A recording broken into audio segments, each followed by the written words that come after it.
Assalamualaikum warahmatullahi wabarakatuh. Waalaikumsalam warahmatullahi wabarakatuh.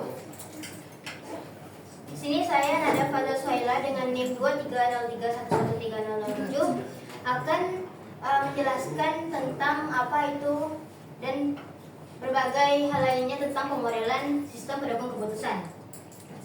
Sekarang dimulai dengan definisi model. Model di sini ialah suatu abstraksi ataupun representasi dari suatu fenomena. Itu bisa berupa objek ataupun aktivitas. Dalam hal dunia bisnis, model dipakai sebagai alat untuk memahami dan juga untuk memecahkan masalah. Jadi analoginya bisa seperti dalam model itu dipakai dalam dunia fashion.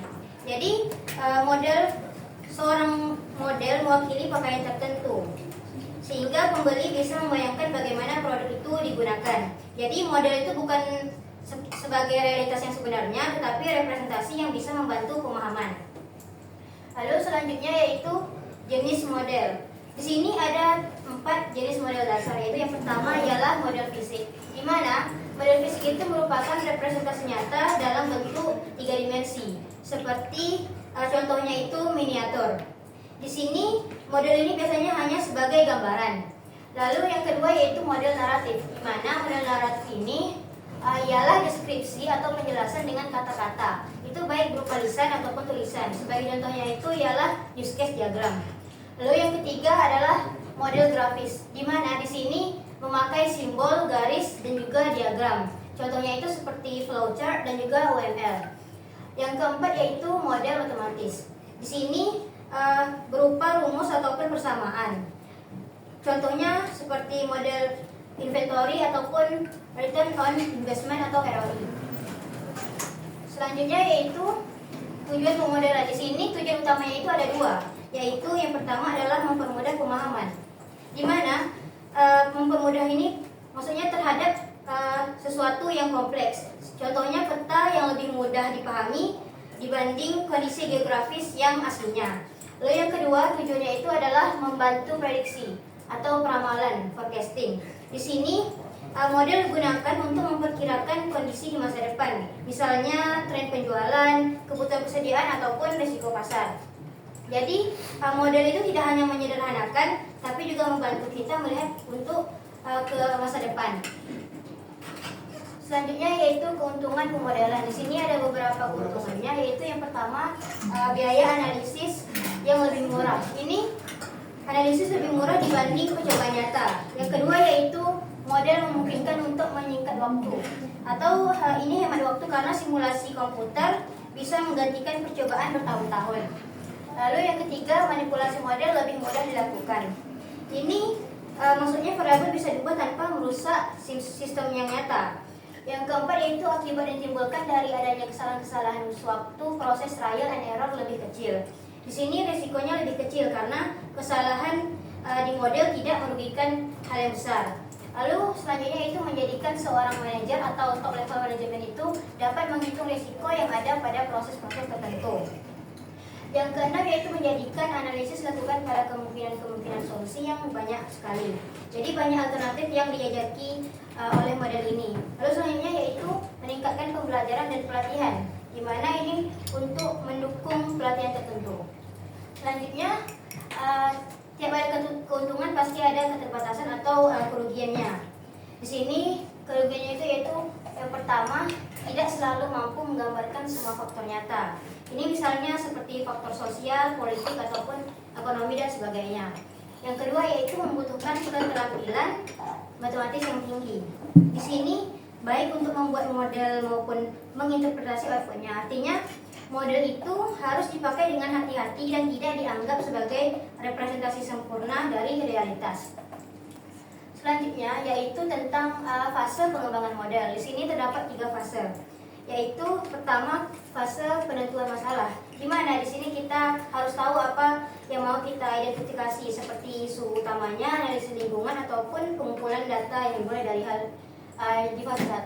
Lalu yang di fase kedua yaitu fase pengembangan model, di mana di sini menyusun model berdasarkan variabel-variabel yang relevan. Lalu yang ketiga yaitu fase pengambilan keputusan, di mana di sini memakai model untuk membantu menentukan pilihan yang terbaik. Jadi ketiga tiga fase ini membentuk sebuah siklus, artinya model bisa terus disesuaikan jika ada kondisi yang baru.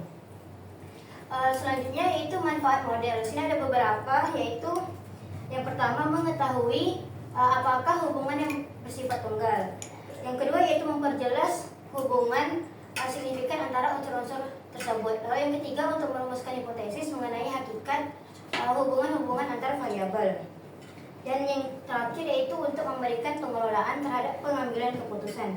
Jadi dengan kata lain, model ini membantu manajer berpikir lebih sistematis. Selanjutnya yaitu tentang sistem. Sistem itu ialah kumpulan objek seperti orang, resource, konsep, dan prosedur yang ditujukan untuk melakukan fungsi tertentu atau untuk mencapai suatu tujuan, di mana terdiri dari tiga, yaitu input, output, dan juga proses. Input ini seperti contohnya itu pasien masuk, itu maksudnya input. Lalu menjalani proses, itu masuk ke proses. Lalu keluar sebagai pasien sembuh, itu termasuk dengan output. Lalu ada beberapa elemen lainnya. Yang pertama adalah feedback. Feedback itu ialah informasi dari output untuk perbaikan input ataupun proses. Yang kedua yaitu environment, yaitu lingkungan di luar sistem yang tetap mempengaruhi seperti politik, ekonomi, dan sosial. Yang ketiga yaitu boundary. Boundary ini adalah batas yang memisahkan sistem dengan lingkungannya. Jadi pemahaman ini penting karena model dalam SPK seringkali dibangun di atas konsep sistem. Lalu materi selanjutnya yaitu variabel model. Di sini terdapat tiga variabel dalam model, yaitu pertama variabel keputusan. Jadi variabel keputusan ini bisa dikendalikan di bawah manajer, seperti contohnya itu anggaran dan jumlah produksi. Lalu yang kedua ialah variabel di luar kontrol. Di luar kontrol ini pemegang keputusan maksudnya itu tidak bisa dikendalikan oleh pemegang keputusan, seperti inflasi atau strategi pesaing. Lalu yang ketiga variabel hasil, di mana variabel hasil ini ialah keluaran dari model dari dua variabel sebelumnya. Itu misalnya contohnya itu laba dan juga ROI. Lalu selanjutnya ada 7 kategori model dalam SPK. Ini oleh Turban di tahun 2005. Di mana 7 kategorinya itu yang pertama ialah optimasi alternatif kecil. Sebagai contohnya itu adalah decision tree. Lalu yang kedua optimasi dengan algoritma. Di sini seperti contohnya yaitu linear programming ataupun jaringan. Yang ketiga yaitu optimasi dengan formula analitik. Biasanya ini untuk inventory. Lalu yang keempat ialah simulasi. Ini untuk menguji berbagai skenario. Yang kelima yaitu heuristik. Heuristik ini menggunakan aturan atau sistem pakar. Lalu yang keenam prediktif. Prediktif ini seperti peramalan atau forecasting, lalu dan analisis Markov. Lalu yang ketujuh yaitu model-model lainnya seperti what if analisis, model keuangan ataupun antrian. Jadi contoh nyatanya itu seperti simulasi antrian sering dipakai di bank untuk memprediksi jumlah teller yang ideal. Selanjutnya yaitu permasalahan yang ada yang diciptakan dari model SPK. Sebagai nomor 1 yaitu identifikasi masalah dan analisis lingkungan, di mana ini identifikasi masalah dan analisis lingkungan yang kompleks. Yang kedua yaitu identifikasi variabel yang tepat.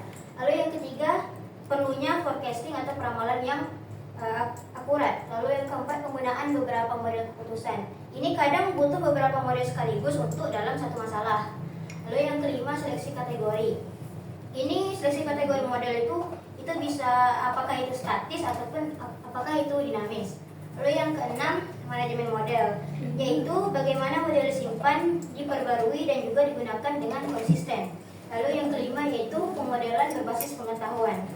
Di sini misalnya sistem pakar yang memakai aturan tertentu. Jadi semua permasalahan atau semua tantangan ini menunjukkan bahwa penggunaan model butuh keahlian dan juga penyesuaian.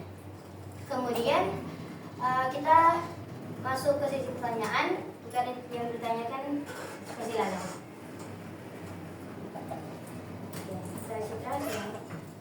Apa risiko terbesar jika manajer hanya mengandalkan modal untuk mengambil keputusan? Terima kasih, saya kumpulkan dulu. Saya nanya gitu, kenapa justru yang jadi krusial dalam pengembangan model tuh pas bagian penentuan masalah. Apa lagi? Pertanyaan dari saya, bagaimana sih perbedaan model statis dan dinamis itu mempengaruhi dari SPK sendiri? Ya, baik, terima kasih. Saya akan menjawab ke 3 pertanyaan itu. Yang pertama, apa risiko terbesar jika manajer hanya mengandalkan model dalam pengambilan keputusan? Jadi risikonya itu jadi tidak realistis karena model hanya abstraksi atau representasi yang menyederhanakan reality. Jadi banyak faktor nyata seperti sosial ataupun budaya itu tidak termasuk model. Jadi kalau hanya mengandalkan model tanpa mengembangkan intuisi dan pengalaman, keputusan bisa salah arah.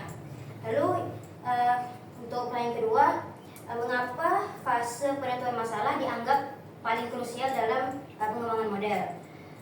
Jadi di sini karena kalau dari awal kita salah mengidentifikasi masalah, maka model yang dibangun itu otomatis mungkin tidak tepat sasaran. Akibatnya solusi yang dihasilkan juga tidak menyelesaikan inti dari permasalahan. Jadi fase penentuan masalah ini yang paling menentukan keberhasilan model. Lalu yang ketiga pertanyaan itu ialah bagaimana perbedaan model statis dan dinamis mempengaruhi hasil dari sistem penentuan keputusan. Jadi model statis menganggap kondisi itu selalu tetap sehingga cocok untuk masalah yang jangka pendek dalam situasi yang stabil. Lalu sedangkan model dinamis itu mempertimbangkan perubahan dari waktu ke waktu. Jadi lebih akurat untuk kasus nyata yang berubah-ubah seperti tren pasar ataupun teknologi. Baik, dari ketiga pertanyaan sudah saya jawab. Apakah bisa diterima dan dipahami? Bisa. Terima kasih. Oke, terima kasih. Sampai di sini presentasi yang dapat saya sampaikan. Lebih dan kurang saya mohon maaf. Terima kasih kepada ketiga audiens. Saya akhiri dengan Assalamualaikum warahmatullahi wabarakatuh. Waalaikumsalam warahmatullahi wabarakatuh.